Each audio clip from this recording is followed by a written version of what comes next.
পূর্ব মেদিনীপুরে পুলিশের তাড়া খেয়ে পালানোর সময় পশু বোঝাই একটি গাড়ির ধাক্কায় এক শিশুর মৃত্যুতে উত্তেজনা ছড়িয়েছে। ঘটনাটি ঘটেছে এগরা থানার আলমগিরি এলাকায়।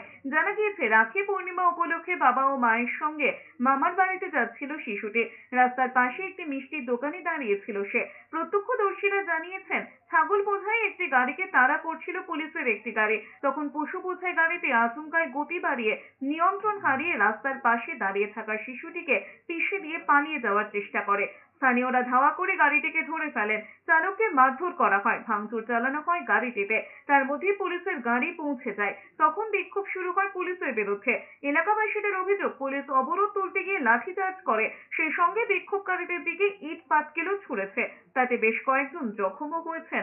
অন্যদিকে পুলিশ জানিয়েছে, বিক্ষোভকারীদের তাদের লক্ষ্য করে ইট ছোড়ে। তার ঘায়ে একাধিক পুলিশ কর্মী জখমও হন। আমার নাতিটাকে অ্যাক্সিডেন্ট করে মেরে দিয়েছে। পুলিশওয়ালা তখন আসেনি, তাই পুলিশওয়ালা আসতে আমি সেরকম ছুটে গেছিলাম বলতে যে এতক্ষণ আসনি কেন, আমার নাতিটাকে মেরে দিয়েছে।